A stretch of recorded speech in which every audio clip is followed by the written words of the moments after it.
Hey, hello and welcome to Brand Backstage with Brandon Sobotka. Brand Backstage is where you get a behind the scenes answer to any comment, question, or concern that I receive throughout the week about entrepreneurship or brand. And today, what we're going to talk about is a little bit different than what we've been talking about. I'm going to hit you with a different angle, but this is very, very important in the grand scheme of things, especially if you're in the beginning stages of either wanting to start your own business and build a brand, or you already own a business, but you haven't done a brand or haven't nailed down your brand yet, or even if you have like a side hustle that's starting to grow in a certain way, or maybe it's stagnant but you want it to grow. This is a great time to do that. Another great time is maybe you're already in a business that you enjoy, but you've never really formally laid down brand, or maybe you haven't done it in a while and you haven't rebranded in order to do so. However, that being said, this is going to focus more on personal branding because that's what the question is about. So to get right into it, because I know you guys are busy, and you want this information now, that's the world we're in, is I'm going to dive right into the question. Today's question is, I definitely want to hear more about personal branding. I just started my YouTube channel in my brand in the digital world. However, I'm still trying to find myself. How do I build a brand or a personal brand if I'm still searching for myself? This is a great question. And the truth is that identifying yourself or knowing yourself very well is a huge amplifier for a successful brand. And the reason I say that, especially a personal brand, the reason I say that is because the better you understand yourself, the more you can align the brand messaging, the brand experience, the brand culture, the brand colors, all the things that go into a formal brand development. You can align those with your truth.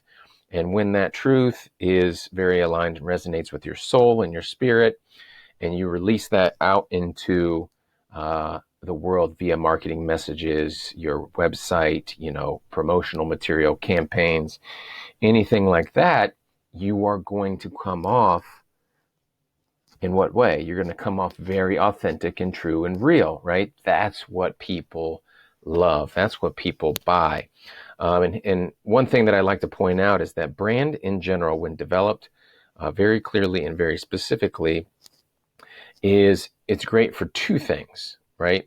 It's going to repel people who are not aligned and resonate with you, and it's going to attract the ones who ideally are. And so that's very important because a lot of times we just think we want as many people as possible. But what's great is when you do this and it's very aligned with you and it resonates with you at a high level, everything you do is going to come off just very natural and very genuine. And it's going to repel those people who don't want to or don't align with that.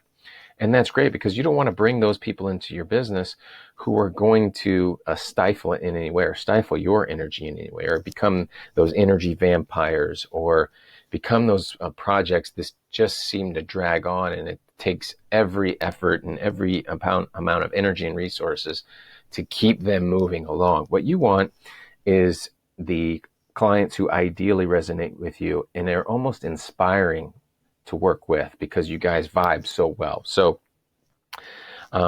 that's absolutely what we want when it comes to finding ourselves, to be able to infuse that into your personal brand. And well, how do you do that? Well, if you don't do that, here's the big thing that I want to point out is, you land clients like we just talked about that aren't necessarily for you. But more importantly, in the bigger picture is that you land in a business that you don't like, right? You're trying to leave this day job that may be getting stale or old, or just maybe doesn't resonate you and that has never resonated with you. to go into a dream job that's going to be all the opposites, all the exciting, all the energetic, all the financial security, the freedom, the flexibility, the fulfillment of it all. However, if we don't find ourselves, or if we don't take the time to do that, we're just going to get into another day job.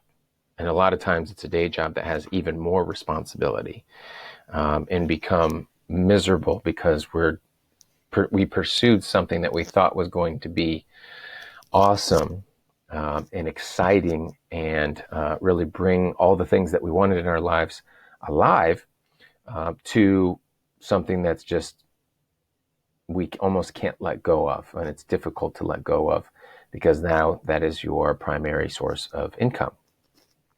The other thing people do when they don't find themselves first, that can become a problem, is they just dabble in a bunch of different things, and they never find one thing to focus on, or they don't focus on something long enough to then say, oh, this doesn't work for me. What they do is they dabble in it, and then it's not working because they haven't put in the time and effort, the time, energy, resources to really understand if that's going to work for us.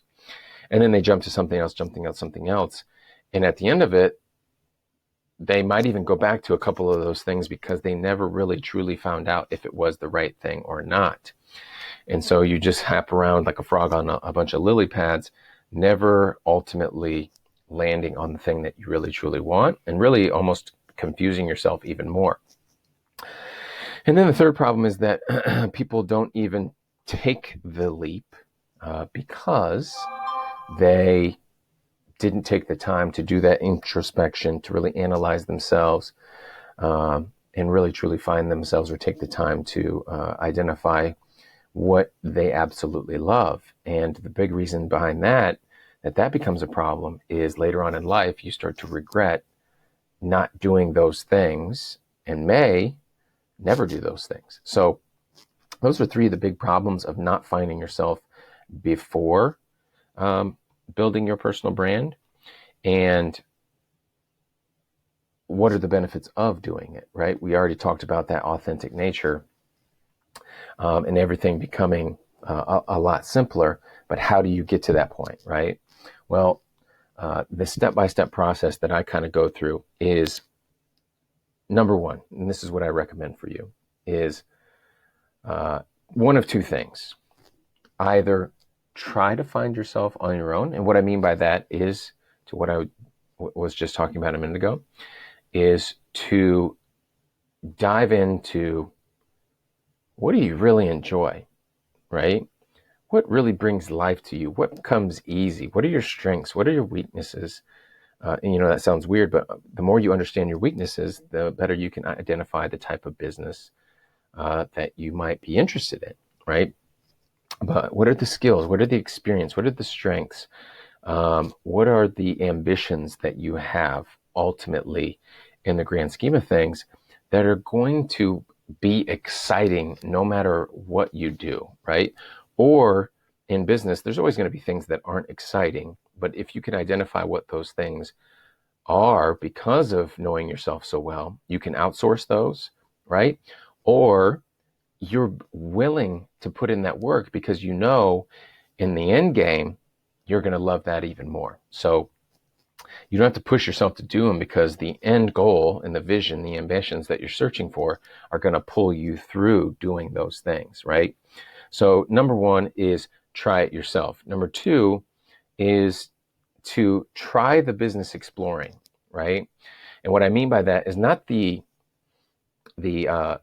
dancing around, right, or dabbling here and there. It's take a inventory of the things that you really, really like. Then try and prioritize them and the best you can right now. Then go explore that thing while you have a day job, right?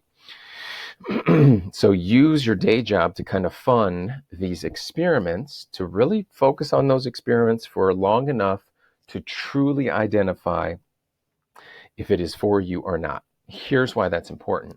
Because a lot of times identifying or learning ourselves takes the it takes us taking action and exploring things so that we can experience them and learn what we do and what we don't like. Here's a great example. I have a client who we went through the brand development process, and in that process, she still felt like something was missing. However, what we wanted to do, what we had developed in terms of a course and a private retreat and her coaching was good enough for her to feel confident enough to go put the message out.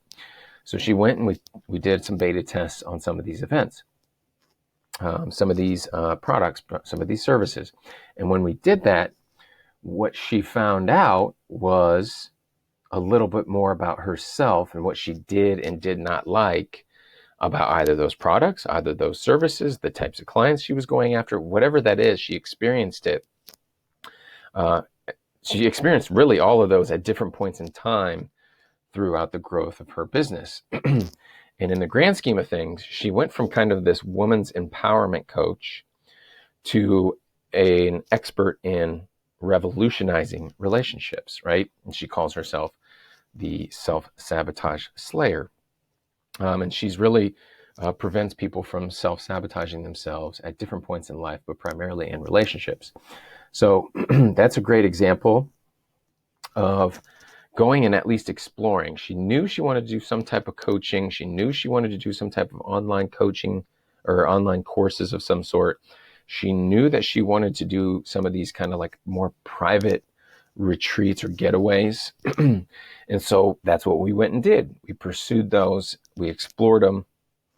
And in that process, she found things that she did and did not like to ultimately streamline the next phase of her business growth. So, so that's number two, is to go do. So number one was to go try it yourself, try and find yourself by doing assessments of sorts, Strengths Finder, DISC, Enneagram,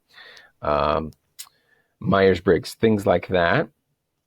Step two is to try exploring business ideas on your own while you are still working in your business. So you can call it your side hustle. You can call it your, I forget what she called it. She called it a bridge. No, that was her. Never mind. That was something else. I tried to fit that in there. But number three is then, once you have kind of done those, or if you already kind of know yourself well enough, you feel like you've known yourself well enough, but you haven't found yourself, take the leap, right, into trying to build a brand, but do that leap by exploring experts, right, or interviewing experts right now. What I mean by that is, don't just go hire the first coach to help you out, right?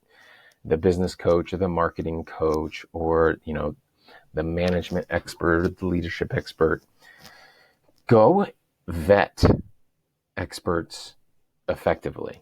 Literally identify what it is that you feel like you need to know, and then interview them in a way to get all the answers that you need to feel comfortable that they will work with you through the process of